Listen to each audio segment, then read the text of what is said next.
Wow! Gurigan caadi ma ahan wallaahi aad iyo aad u qurux badan yahay.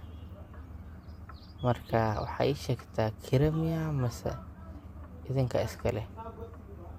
Fadhiga aan ku fadhino decoration-ka wax walbo ka hadal ma leh. Cajiib waay. Marka dhaxal awowga miyaa qurxay ii sheeg. Gurigan quruxda badan ee arkaysid aabaheena noo dhisay. Marka aabaheena dhisay haddana waa maqan yahay. Saas darteeda kuugu casuum maanta. Warkaaga keen maxaa akhbaaraysaa? Wallaahi quruxay jawigu waa degan yahay. Waana mahadsan tahay casuumadaada. Aad iyo aadan kaaga mahadcelinaa. Sida quruxda badan aad ii maamustay iyo in gurigan quruxda badan aad igu casuuntay. Waan kaaga mahadcelinaa. Warkaaga keen maxaa akhbaaraysaa? Quruxu jawigu waa degan yahay. Adiga dhag waay. Warkaaga keen adiga nin rage maxaa akhbaaraysaa? Quruxay horta markii hore waxaan islahaa qofta wax ka qariyo laakiin hadda waxaan qariyaba ma hayo. Marka waxaan rabaa inaan fursadan ka faa'iideysto. Gabar yar oo qurux badan aad tahay maasha Allah horta. Oo aad iyo aad u dadaal badan laakiin waxaan rabaa inaan kuu sheego in aan aad kaaga helay. Xataa hadda ma aan aragtidii ugu horeysay aan ku arkay ayaan si aad kaaga helay laakiin waxaan islahaa waxba yuusan degdeg ku qaadin. Waxaad heli doontaa fursad aad wax ugu sheegato. Hadda marka fursaddan fursad iga fiican kuley inay jirto uma maleynayo. Marka sidee u aragtaa haddii ay wax uun ayna dhex maraan sidee u aragtaa? Aniga waxaan rabaa in aan xiriir wada bilaawno oo aan wada soconno. Sidee u aragtaa quruxay?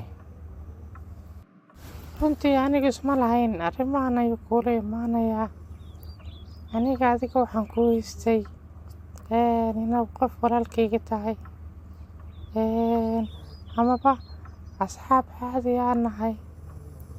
Laakiin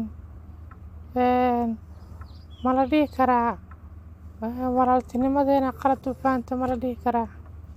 Sababta waxay tahay ani adiga wax xiriir ah horey ugama wada hadlin soo maahan. Marka aniga waxaan ku arkaa inaad tahay nin walaalkay ah. Waxaan isleeyahay walaaltinimada wax ka wanaagsan ma jiro. Wax walaaltinimada ka wanaagsan ma jiro. Marka waxaan jeclaan lahay wada socodkeena in uu xuduud lahaado walaaltinimadana uu ku ekaado.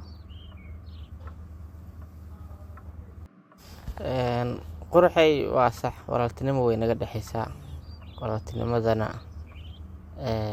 wax go'ay ma aan weligeeday jiraysaa. Laakiin adiga aragtidii ugu horeysay aan ku arkabo waxaan kuu qaaday dareenkaasna wuxuu ahaa dareen jacayl. Marka anina waxaan islahaa qoftan way kula fahmaysaa laakiin sidaa dareemaya adiga ilama fahmaysid. Waayo aniga si aadan kuu xiiseynayaa, si aadan kuu rabaa. Waqti walba niyadeyda ku jirta. Marka waan ku baryaa fursaddan ay dhaafsiinin. Waxaa laga yaabaa dib dambe inaysan ii soo marin. Marka nin adiga kuu qalmaan ahay. Marka waan ku baryaa isoo dhaweey. Ha i diidin waan ku baryaa. Aniga uma talagelin inaan ku dhaawaco amaba aan niyadda kaa jabiyo. Laakiin nin raga waa tahay waa ii qalantaa. Laakiin aniga kuma fikirinin in arrimahan ay la imaanaysid. Waxay la noqotay arrin la yaab leh. Marka waxay u baahan tahay waqti badan. Waqti badan ayay u baahan tahay. Xiriirka sidiisa wax sahlan ma ahan. Anigana waxaan ku arkaa inaad walaalkay tahay. Marka waxaa fiican inaadan xuduudaasi aadan soo dhaafin. Walaaltinimadu waa wax aad u qiimo badan, marka walaaltinimadeena inaan adkeysano ayaan jeclaan lahaa.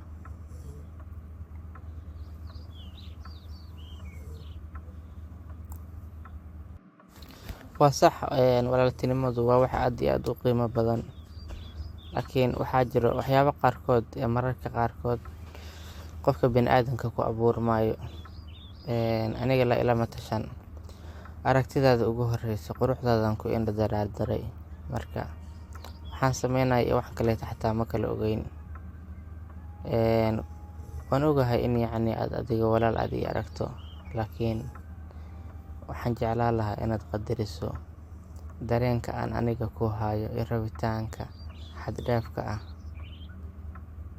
Kolley nin raga waxa sidaan u jajabiyey waad dareemi kartaa, marka waxaan jeclaan lahaa inaad i fahantid. Waqti badan ayaan ku daba socday, laakiin kuumana sheegin. Fursaddii ugu dahabisanayd hadday ahayd, marka waan ku baryaa iga oggolow, hal mar keliya ha i dheh. Arrinkan aniga kama filaynin, waad igu kadisay runtii. Ma islahayn ninkan ayaa arrimahaas kula imaanayo, laakiin adduun xaalkiisa ayaa sidaa iska ah. Wax walbo waxay u baahan yihiin waqti, adigana waxay siisaa waqti aan uga soo fikiro.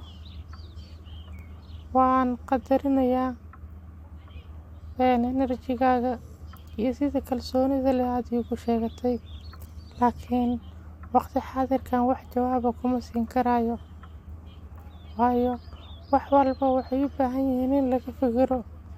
Waan ka soo fikirayaa haddii aan maya ku dhaho, laakiin igama xumaan kartid.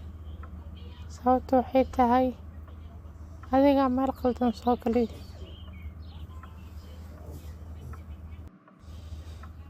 Weligii isma dhihin arrintan oo kaleeto ayaa kugu dhacaysa, laakiin adduun wax walba waa la arkaa. Anigu meel qaldan soo ma gelin, aniga keliya waxaan kuu sheegtay waxa aniga aan dareemayo, niyaddeyda ayaan ka hadlay. Adiga sidaa doonto waad u arki kartaa, laakiin anigoon ku weydiin ayaan dareen dhaba kuu qaaday. Taasna qaladkeeda aniga ma lihi, waxaa iska leh qalbigayga. Sababtu waxay tahay kama fikirin jawaabta iiga imaanayso arrinkan. Wax walbay ahaato, waqti waan ku siinayaa, si fiican uga soo fikir. Arrinkani waxay ku xiran tahay mustaqbalkayga, marka waxaan jeclaan lahaa inaad si fiican uga fikirtid. Horta iga raali noqo intaan qalbiga kaa dhaawacay. Uguma talagelin inaan niyadda kaa dilo, laakiin waxaa wanaagsan wax walba in laga wada hadlo. Marka hore ku soo dhawow gurigayga. Albaabada gurigaygana maalin walba, waqti walba waa kuu furan yihiin. Si walba ay ahaato, waxay siisaa waqti. Waan ka soo fikirayaa, jawaabna waan kugu soo celinayaa. Siday noqon doonto ma ogi, laakiin si walba ay ahaato, jawaab fiican iga filo. Haddii maya ku dhahana, walaaltinimadeena ha sii socoto. Waa iga intaa.